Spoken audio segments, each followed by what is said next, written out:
Are Gupta channel में आप सबका स्वागत है। जैसे कि आप जानते ही हैं कि हम श्री भक्तमाल की कथाएं पढ़ रहे हैं और हमने पिछली बार जो हम आपको कहानियां सुना रहे थे वो थी उन भक्तों की जिन्होंने प्रभु प्राप्ति का मार्ग अनुसरण किया था। आज हम उन भक्तों की कहानियां शुरुआत कर रहे हैं जो परोपकारी भक्त हैं। तो चलिए कहानी शुरू करने से पहले गुरु वंदना करते हैं।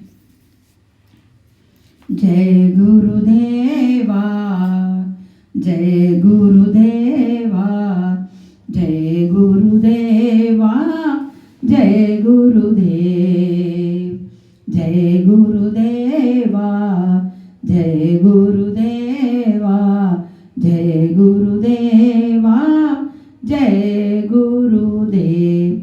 जय श्री कृष्ण सबको।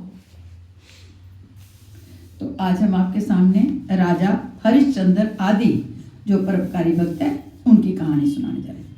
सुनो हरिश्चंद्र कथा व्यथा बिन द्रव्य दियो, तथा नहीं राखी बेची सुतत्य धन है।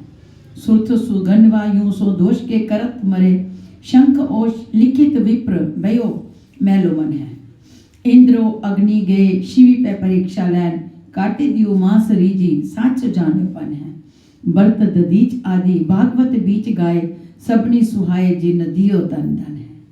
श्री प्रियदास जी कहते हैं, अब सत्यवादी राजा हरिश्चंद्र की कथा सुनिए। उन्होंने मन में बिना किसी कष्ट का अनुभव किए प्रसन्नता पूर्वक विश्वामित्र मुनि को अपना राज्य वैभव दान कर दिया। कुछ भी शेष न रखा।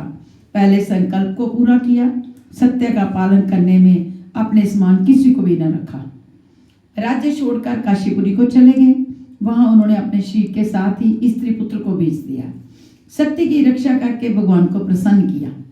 सूर्यवंश में त्रिशंक नाम के प्रसिद्ध चक्रवर्ती सम्राट हो गए थे, जिन्हें भगवान विश्वामित्र ने अपने योग बल से सशरीर स्वर्ग भेजने का प्रयत्न किया था। महाराज हरिश्चंद्र उन्हीं त्रिशंकु के पुत्र थे। ये बड़े धर्मात्मा, सत्यपरायण तथा प्रसिद्ध दानी थे।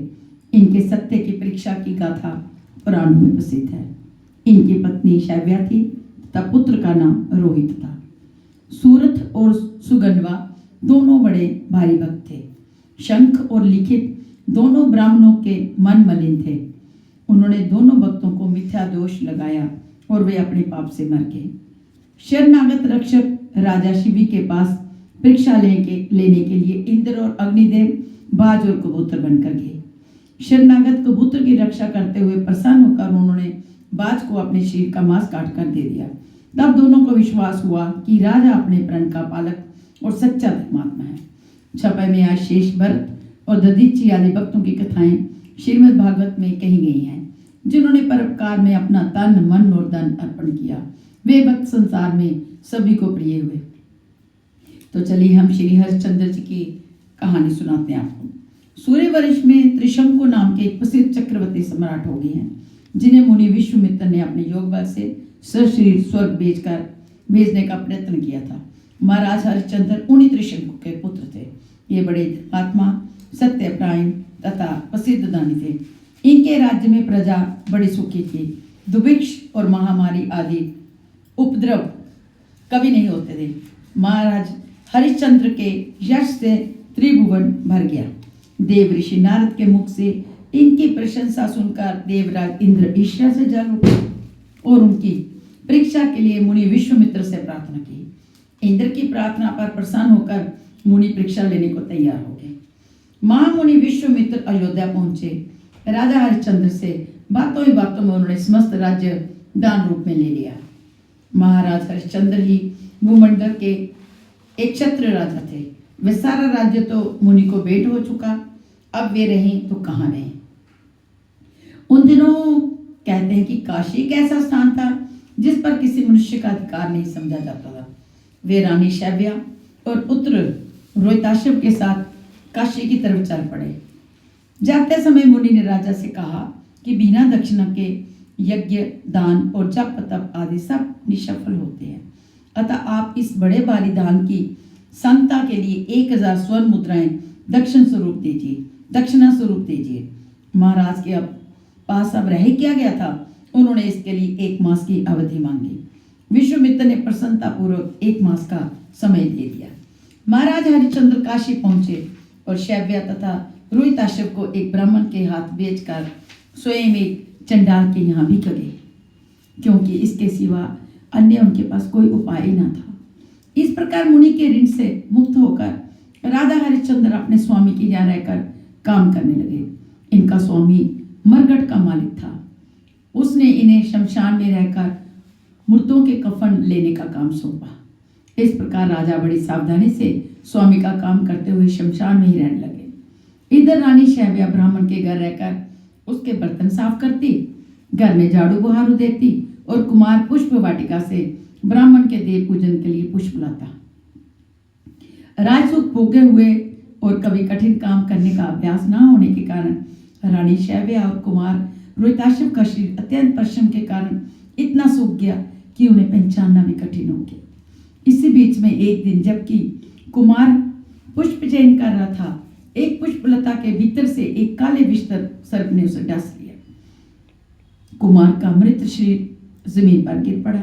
जब शैव्या को यह खबर मिली तो वह स्वामी के कार्य से निपटकर विलाप करते हुए पुत्र के शव के पास गई और उसे लेकर दाह के लिए शमशान पहुंची। महारानी पुत्र के शव को जलाना ही चाहती थी कि हरिश्चंद्र ने आकर उससे कफन मांगा। पहले तो दंपति ने एक दूसरे को पहचाना ही नहीं, परंतु दुख के कारण शैव्या के रोने चीखने से राजा ने रानी और पुत्र को पहचान लिया। यहाँ पर हरिश्चंद्र की तीसरी बार कठिन परीक्षा हुई। शैव्या के पास रोहिताश्व के कफन के लिए कोई कपड़ा ही नहीं था, परंतु राजा रानी के गिड़गिड़ाने की भी कोई परवाह नहीं की। वे पिता के भाव से, पुत्र शोक से कितने ही दुखी क्यों ना हो, पर यहाँ तो ये पिता नहीं थे, वे तो मरगढ़ के स्वामी के नौकर थे और उनकी आज्ञा बिना किसी भी लाश को कफन लिए बिना जलाने देना पाप था। राजा अपने धर्म से जरा भी विचलित ना हुए। जब रानी ने स्वामी को किसी तरह मानते नहीं देखा तो वह अपनी साड़ी के 2 टुकड़े करके उसे कफन के रूप में देने को तैयार हो गई। रानी ज्यों ही साड़ी के 2 टुकड़े करने को तैयार हुई कि वहां भगवान नारायण और मुनि विश्वामित्र सहित ब्रह्मा आदि देवगण उपस्थित हुए और कहने लगे कि हम तुम्हारी धर्म पालन की दृढ़ता से अत्यंत प्रसन्न हैं। तुम तीनों संदेह स्वर्ग में जाकर अनंत काल तक स्वर्ग के लिए दिव्य भोगों को भोगो। इधर इंद्र ने रोहिताश्व के मृत शरीर पर अमृत की वर्षा करके उसे जीवित कर दिया। कुमार सोकर उठे हुए कि भांति उठ खड़े हुए। हरिश्चंद्र ने समस्त देवतागण से कहा कि जब तक मैं अपने स्वामी से आज्ञा न ले लूं तब तक यहाँ से कैसे हट सकता हूँ। इस पर धर्मराज ने कहा, राजन, तुम्हारी परीक्षा के लिए ही मैंने ही चंडाल का रूप धारण किया था। तुम अपनी परीक्षा में पूर्णतः उत्तीर्ण होगे और अब तुम सहर्ष स्वर्ग जा सकते हो। इस पर महाराज हरिश्चंद्र ने कहा, महाराज, मेरे विरह में मेरी प्रजा अयोध्या में व्याकुल हो रही होगी। उनको छोड़कर मैं अकेला कैसे स्वर्ग जा सकता हूँ। यदि आप मेरी प्रजा को भी मेरे साथ स्वर्ग भेजने को तैयार हो तो मुझे कोई आपत्ति नहीं, अन्यथा उनके बिना मैं स्वर्ग में रहने की अपेक्षा उनके साथ नरक में रहना भी अधिक पसंद करूंगा। इस पर इंद्र ने कहा, महाराज, उन सब के कर्म तो अलग अलग हैं, वे सब एक साथ कैसे स्वर्ग जा सकते हैं। ये सुनकर हरिश्चंद्र ने कहा, तो फिर मुझे आप मेरे जिन कर्मों के कारण अनंत काल के लिए स्वर्ग भेजना चाहते हैं और उन कर्मों का फल आप सबको समान रूप से बांट दें, फिर उनके साथ स्वर्ग का क्षणिक सुख भी मेरे लिए सुखकर होगा, किंतु उनके बिना मैं अनंत काल के लिए भी स्वर्ग में नहीं रहना चाहता। इस पर देवराज प्रसन्न हो गए और उन्होंने तथास्तु कह दिया। सब देवगण महाराज हरिश्चंद्र एवं शैव्या तथा रोहिताश्व को आशीर्वाद और नाना प्रकार के वरदान देकर अंतर्ध्यान हो गए। भगवान नारायण देव ने भी उन्हें अपनी अचल भक्ति देकर कृतार्थ कर दिया। इधर सब के सब अयोध्यावासी अपने स्त्री पुत्र और वृत्तियों से संदेह स्वर्ग चले गए। बाद में मुनि विश्वामित्र ने अयोध्या नगरी को फिर से बसाया और कुमार रोहित को अयोध्या के राज सिंहासन पर बैठाकर ऐसे समस्त भूमंडल का एकत्र अधिपति बना दिया। तो हम यहाँ विराम लेते हैं। कल हम श्री दधीची जी की कहानी के साथ फिर से एक बार आपके सामने हाजिर होंगे। श्री कृष्ण गोविंद हरे मुरारी, हे नाथ नारायण वासुदेवा, गोविंद हरे मुरारी, हे नाथ नारायण वासुदेवा। जय श्री कृष्ण।